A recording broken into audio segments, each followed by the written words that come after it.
Hi, again, this is Harvey Owen. I'm reporting from the groundbreaking right here on the campus of Claflin University, where the Department of Transportation is working on almost a $6 million project to enhance the beauty and the integrity and the safety of this entire community.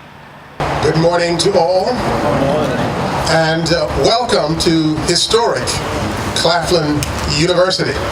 We've been here almost 150 years in this very same spot, if you like. On behalf of the Claflin University Board of Trustees, our faculty, staff, students, and alumni, I'm pleased to participate in this groundbreaking ceremony.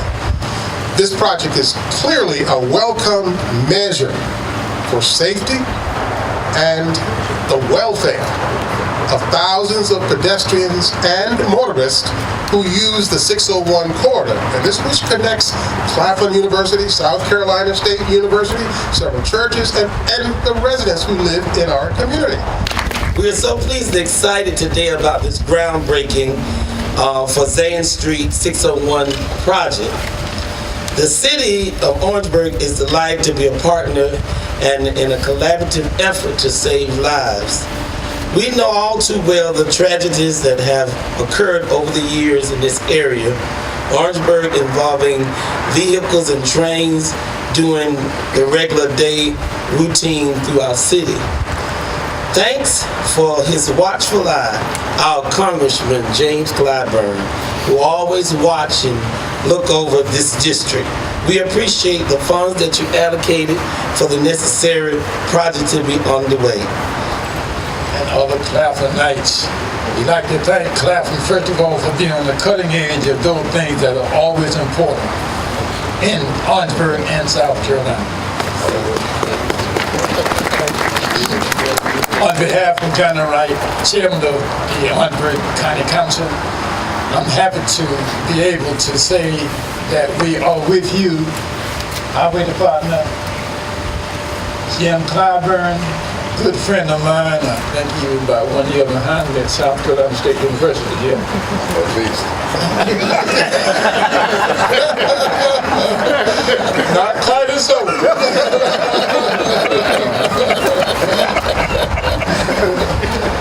But it's good to be here, especially at this institution. Hi, good morning. Harvey Owen reporting for Channel 12. I've got Congressman James E. Claiborne. We're going to talk about this wonderful project that involves the Department of Transportation.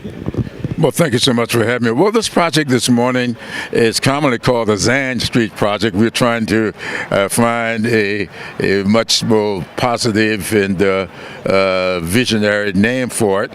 But what this project will do is will remake this dangerous intersection in such a way that 601 and College Avenue, the railroad, can all coexist and not pose too much of a danger to the people who traverse up and down here.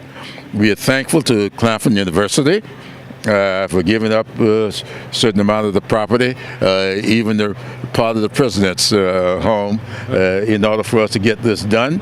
But we believe that when it's completed in June, I guess 2019, I think the people around here will be very proud of this. Sure. We understand this is a project about $6.5 million, is that right? Yes, that's how much it costs. We've been earmarking for this project since 14 years now. Wow. We first earmarked back in 2003. At that time, it was a little bit different vision. We were thinking about putting the pedestrian walkway over the railroad and the two highways, but over time, as the vision changed a little bit, but I like this much better now. And so what we did was we put the pedestrian overpass on the backside, yes. As you know, it's back there on the so-called bypass, because students were then living on the other side, and we had a few accidents there. And so what we're doing now will help defray that problem both here and there. Well, it is, as been stated today, it is a safety improvement not only for vehicles at the two intersections being combined into one, but also for pedestrians crossing. There's a lot of pedestrian accommodations being added to the project with connectivity from residences in the church to this side of the street and the railroad. Cost about $6.5 million, we understand. 5.6. 5.6. And completion date, what are we looking at? We're looking at summer 2019. Well, it's been a long time coming, but we're just so glad for the constituents that are really having to put this together.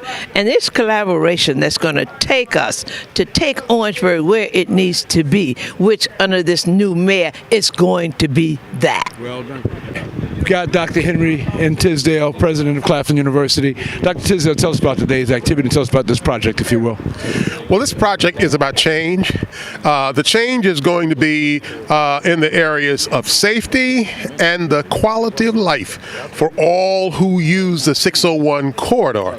I'm excited about it because we're collaborating with the vision of Congressman Clyburn and Commissioner Glover, and all of those who are working to bring about a positive change for our community, and not just for our university, but for South Carolina State and the churches and the residents and all who come and go.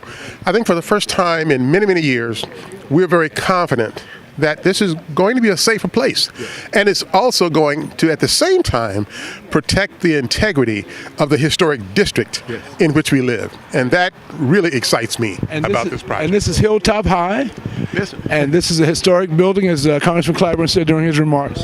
Well, this is a historic campus. Claflin University has been here for almost 150 years. The buildings that we see on our campus go back into the 1800s. When we think of, for example, Lee Library, and of course, early 1900s, this building behind us, Tingley Memorial Hall, and also Ministers Hall. And in fact, he mentioned district because it is indeed a historic district that runs through our campus and even into the campus of South Carolina State University. So this project, in a way, touches and does help to preserve the historic nature of Orangeburg, if you will. Yes.